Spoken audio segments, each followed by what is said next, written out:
घोंडली चौक से लेके और हल्दीराम तक ये ऐसी रोड है जैसे लावारिस रोड होती है।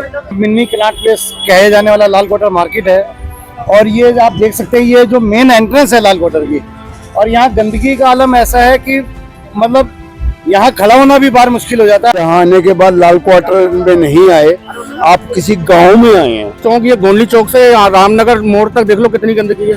तो भाई करने यहाँ कोई आता ही नहीं है। संडे को कम से कम यहाँ 15 लोग गिरे होंगे बाइक से स्लिप होके।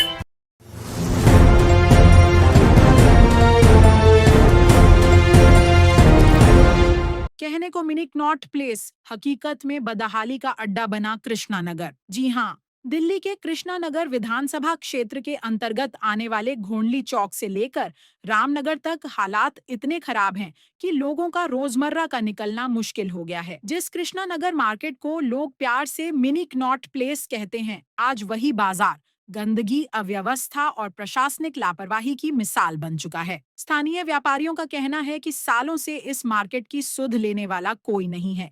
उन्होंने बताया कि उनकी दुकान के सामने अवैध रूप से खड़ी गाड़ियां, रेडी और आवारा पशु लगातार परेशानी का कारण बने हुए हैं। बार बार शिकायत करने के बावजूद कोई ठोस कार्रवाई नहीं होती। यहाँ आने के बाद लाल क्वार्टर में नहीं आए, आप किसी गांव में आए हैं। सॉरी, देखिए कि क्या गाय है वो सब लोग, और जो गाय बैठी होंगी तो लोग जो भी आते हैं वो खाना पीने का सामान भी यहाँ डाल जाते हैं। संडे को कम से कम यहाँ 15 लोग गिरे होंगे बाइक से स्लिप होके, ताकि गोबर है, गोबर के ऊपर थोड़ा पानी पड़ गया और उससे जो है सब स्लिप। बहुत लोग गिरे, बच्चे गिरे, लेडीज गिरी, और हम लोग देख देख के परेशान हो रहे थे। गाय को लेकर कई बार जो है ड्राइव चलाई गई है कि गाय को पकड़ा जाएगा, उनको कई जगह पे गौशाला में दी जाएंगी। काम हो रहा है तो नहीं, कुछ नहीं हो रहा। ये देखिए क्या, ये नाले देखिए कितने भरे हुए हैं, और ये जो है ना, ये तो लाल क्वार्टर ये लगता ही नहीं है। लाल क्वार्टर उससे आगे आगे है।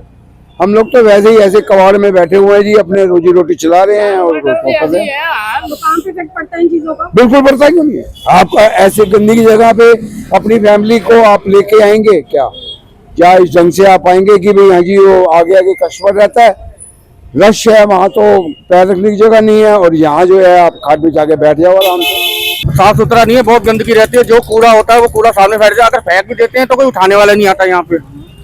तो गाड़ी एमसीडी लगाई हुई है, कूड़ा एमसीडी वाले ने लगाई हुई है, पर सफाई आपके सामने ही है। आप देखो कितना कूड़ा, देखो आप खुद ही देख रहे हो। और गाय बैठती है तो गाय गोबर करती है, तो वो कोई उठाने वाला नहीं, कोई कहने वाला नहीं, किसी को कोई बोलने वाला नहीं। तो चौक की हालत कैसी है? मार्केट का एरिया कैसा है? मार्केट तो फिर थोड़ी बहुत साफ सुथरी होगी। चौक ये गोंडली चौक से रामनगर मोड़ तक देख लो कितनी गंदगी है। ये दुकानदार सारे यहाँ बंदे ही रहते हैं। जाम भी लगता है क्या? बहुत जाम लगता है जी। जाम तो नहीं लगता जी, जाम इंक्रोचमेंट है ये क्या है? इंक्रोचमेंट है। अब ये देख लो, स्कूटी खड़े करने का दम नहीं, कारें देखो रोडों पे खड़ी हैं, देखो आपके सामने है। आप दिखाओ ना इनको, कैमरा इधर करो, आप दिखाओ, देखो हम झूठ बोल रहे हैं कि सच बोल रहे हैं। ये हमने देखा। और ये गंद देखो, आप गंद देखो। काउंटर कभी आते हैं विजिट करने? आते हैं विजिट करने, आते हैं, ये नहीं कहूंगा नहीं आते, लेकिन ना बस ये कूड़ा पड़ा जाता है, उठाता कोई नहीं। सड़क किनारे गायों का जमावड़ा आम बात है। लोग वहीं कचरा फेंक देते हैं, जिससे गंदगी और फैल जाती है। बारिश या नालों के ओवरफ्लो के समय हालात और भी बदतर हो जाते हैं। दुकानदारों का कहना है कि सालों से नालों की सही तरीके से सफाई नहीं हुई। नतीजा यह है कि गंदा पानी दुकानों के बाहर जमा रहता है। मैं रितेश सब्बरवाल कृष्णा नगर से। मेजर समस्या यहाँ मिनी कनाट प्लेस कहे जाने वाला लाल क्वार्टर मार्केट है, और ये आप देख सकते हैं ये जो मेन एंट्रेंस है लाल क्वार्टर की, और यहाँ गंदगी का आलम ऐसा है कि मतलब यहाँ खड़ा होना भी बाहर मुश्किल हो जाता है। हमारे ये सामने दुकान है फ्रंटियर बिस्किट, यहाँ खड़ा होना भी बहुत मुश्किल हो जाता है। और मैं पूछना चाहता हूँ यहाँ के निगम पार्षद संदीप कपूर जी से, यहाँ के एमएलए डॉक्टर अनिल गोयल जी से, और केंद्र सरकार में बैठे हमारे केंद्रीय मंत्री हर्ष मल्होत्रा जी से, कि यहाँ ट्रिपल इंजन सरकार है। और जैसा कि दिल्ली के लोगों को बीजेपी ने वादा किया था कि सफाई हम दिल्ली में रखेंगे, दिल्ली का खास ख्याल रखेंगे, आप गंदगी का आलम सामने एक बार दिखाएंगे तो बहुत ही बुरा हाल है यहाँ पर। और किशन नगर की जनता से भी ये देखिए, ये आप देखिए, लोग चारा लाते हैं घर से और यहाँ ऐसे डालते हैं जैसे ये गौशाला है। यहाँ इतना बुरा हाल है, किसी को बोलो तो लड़ाई का आलम बन जाता है। तो हम हाथ जोड़ के किशन नगर की जनता से भी अपील करना चाहते हैं कि कृपया अगर चारा डालना है तो गौशाला में जाइए और अपने क्षेत्र को साफ रखिए। ताकि गंदगी ना हो। बहुत ही बुरा हाल है यहाँ पर। और कई रेडियो जो है अवैध तरीके से लगती है या इन्फोर्समेंट वगैरह रहती है यहाँ पर तो? जी जी जी, ये यहाँ गाड़ी अनऑथराइज, ये पार्किंग लोगों ने बना रखी है, पार्किंग लगती है यहाँ पर। और हम इस चीज से कई बार थाने में भी कंप्लेन कर चुके हैं, बट कोई सुनवाई नहीं हो रही है। डॉक्टर अनिल गोयल जी को भी कह चुके हैं, संदीप कपूर जी को भी कह चुके हैं, जो चेयरमैन आउटस्टैंडिंग कमेटी के चेयरमैन है, मतलब कोई सुनवाई नहीं हो रही है। रेल पे कितना शिफ्ट पड़ता है, कस्टमर जाना चाहता है यहाँ पर या नहीं? मार्केट में एक्चुअली जाम वो हो जाता है कि यहाँ बहुत ही ज्यादा, आप देख लें कितना जाम है इलाके में। ये एंट्रेंस है, तो अब दोनों तरफ अगर गाड़ियां खड़ी हो जाएंगी और कूड़ा अगर पड़ा रहेगा तो एंट्रेंस जाम लगा रहता है ट्रैफिक में। सफाई करने यहाँ कोई आते ही नहीं है। कई साल से नाला साफ नहीं हुआ। कितने साल हो गए हैं? 20 साल हो गए होंगे लगभग। अभी नाले की सफाई नहीं हुई? ना अभी प्रशासन आते कहता है कि हर साल बरसात से पहले सफाई होती है नालों की। वो खाली किताबों में होती होगी, पता नहीं। अब ये हमने यहाँ तो देखी नहीं कभी। गोली चौक की बात करें, समस्या क्या क्या है यहाँ पे? हाँ जी, गोली चौक की अगर बात करें, समस्या क्या क्या है? समस्या यही है, गंदगी की समस्या। और क्या, नाले की पानी भरा रहता है। अब ये देख लो आप, ये पानी सारा ओवरफ्लो करता है और नाला भरा हुआ है सारा पूरा। इसमें पानी कम और घाट ज्यादा है। पानी तो ऊपर ऊपर है, एक 4-6 इंच पानी होगा, बाकी सारे कूड़ा ही कर पड़ा हुआ है घाट। क्या सफाई है, क्या सुविधा है यहाँ पे? अरे मैंने तो देखा ही नहीं, पिछले 30-40 साल से कभी भी सफाई होती नहीं दिखी आज तक।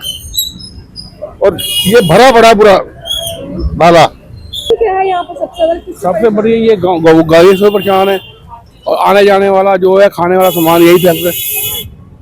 यही भी बोला ना, गंदगी गंदगी तो ढेर लगा हुआ है, तो यहाँ खाएंगे यहीं फेंकेंगे। इन्फोर्समेंट वगैरह भी रहती है यहाँ पे? क्या अतिक्रमण जो होता है, गाड़ियाँ लोग लगा जाते वो भी, हाँ वो भी है। ये देखो, ये गाड़ी ही है हैं। क्या होना चाहिए? लोग यहाँ पे रहते हैं, मार्केट एरिया है, जी। क्या कुछ होना चाहिए? भी साफ सफाई होनी चाहिए। ये इतना गाय का इतने ज्यादा परेशानी है, पूछो मत। इतनी गंदगी होती है यहाँ पे, लोग फेंक के जाते हैं, गाय बैठते रहते हैं और दुनिया भर के गंदगी हो, बिल्कुल काम नहीं होता, माल उठता ही नहीं है यहाँ पे।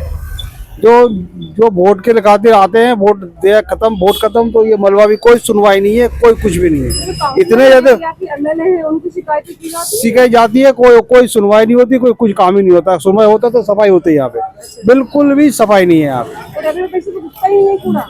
कूड़ा उठता है, पर अगला ये जो तुम्हारे जो गंदगी पोपत है, सफाई नहीं होती। कूड़ा वाला तो शुरू करता है, पर ये गौशाला जो गाय का जो है, इसकी बड़ी समस्या है। गाय वाले के चक्कर में हमारा ये कूड़ा डलता है, और डेली कूड़ा सफाई बिल्कुल होता नहीं है। जो यहाँ के हालात इतने खराब हैं जी, इतनी कंप्लेंट्स के बावजूद, एमएलए और काउंसिलर कंप्लेंट के बावजूद भी यहाँ का कोई सुधार नहीं हो रहा है। जो ये स्ट्रे कैटल्स हैं, ये सारा दिन यहीं बैठी रहती हैं, जो लोग उनको चारा डालते हैं, उस चारे की वजह से इतनी गंदगी हो जाती है जो हमें ही साफ करनी पड़ती है। कर्मचारियों को बोलने के बाद भी वो नहीं आते हैं। किसी को दरोगा को बोलो तो दरोगा कहते हैं जी हम अभी भेज रहे हैं, बंदा उठवाते हैं, लेकिन कोई दरोगा नहीं आता और कोई कर्मचारी नहीं आता। कूड़ा उठाने वाले कर्मचारी हैं, वो सिर्फ ऊपर ऊपर से कूड़ा उठाते बिल्कुल जी, ऊपर ऊपर से उठाते हैं जी। वो गाड़ी आती है, वो कहते हैं जी हमें तो कूड़ा इकट्ठा मिलेगा, हम उठाएंगे, अदरवाइज हम नहीं उठाएंगे। अगर कंप्लेंट करते हैं, कोई कर्मचारी आता भी है तो बोलते हैं जी हमारी बीट नहीं है, जबकि उनकी बीट यहीं पे होती है। वो कहते हैं हमारी बीट नहीं है। अभी दरोगा को मैंने परसों ही बोला कि नाली खुलवा दो, यहाँ पानी बैक कर रहा है, सीवर्स बैक मार रहे हैं, सारा पानी इकट्ठा हो रखा है। दरोगा ने मेरे को बोला कि मैं 10-15 बंदा भेज रहा हूँ। आज 4 दिन हो चुके हैं। उस दिन वो नाली हमें खुद ही खोलनी पड़ी और आज दोबारा से फिर खोलनी पड़ी। कोई देखने वाला नहीं है। जैसे घोंडली चौक से लेके और हल्दीराम तक ये ऐसी रोड है जैसे ग्लावारिस रोड होती है। ना कोई काउंसलर इसको देख रहा है, ना कोई एमएलए इसको देख रहा है। भी रहती है क्या यहाँ पे? एनक्रोचमेंट तो है ही है मैडम, एनक्रोचमेंट तो है ही है। बाकी कोई कार्रवाई नहीं होती, कभी गाड़ी चलाई जाए? कोई कार्रवाई नहीं होती है मैडम। जो बोलते हैं, एक बारी जो किसी को कह दिया तो कोई आ जाता है। 10 बार कंप्लेंट करने पे शायद मेरी मैक्सिमम कंप्लेंट 131 पे हुई है, 311 पे जो एमसीडी की ऐप है। अगर मैं उसका पूरा आपको डिटेल्स दे सकता हूं। जो मेरा काम सबसे पहले सुबह कंप्लेंट करना होता है, उसके बाद कोई कार्रवाई होती है तो ठीक है, अगर नहीं हुई तो वो तो फिर उसका बिल्कुल बिल्कुल बिल्कुल बाकी कोई सुनवाई नहीं है जी यहाँ पे किसी भी तरह की। हालांकि सवाल सिर्फ प्रशासन पर ही नहीं उठता। स्थानीय लोगों का भी कहना है कि जब तक जनता खुद जागरूक नहीं होगी, हालात बदलना मुश्किल है। लोग सड़क किनारे कचरा फेंक देते हैं, गायों को वहीं खाना डाल देते हैं, जिसके कारण पशु उसी जगह जमा हो जाते हैं और गंदगी और बढ़ जाती है। ऋषभ टाइम्स भी आपसे अपील करता है कि कृष्णानगर मार्केट की स्वच्छता किसी एक की जिम्मेदारी नहीं है। प्रशासन को सफाई, अवैध पार्किंग और नालों की व्यवस्था दुरुस्त करनी होगी, लेकिन जनता को भी यह समझना होगा कि गंदगी फैलाना नहीं, उसे रोकना ही असली जिम्मेदारी है। तभी मिनी कनॉट प्लेस कहलाने वाला यह बाजार अपनी पहचान वापस पा सकेगा। डिजिटल डेस्क से हिमांशु वर्मा और ग्राउंड से सोनिया शर्मा की रिपोर्ट। ऐसे ही ताजा जानकारी के लिए ऋषभ टाइम्स को सब्सक्राइब करें।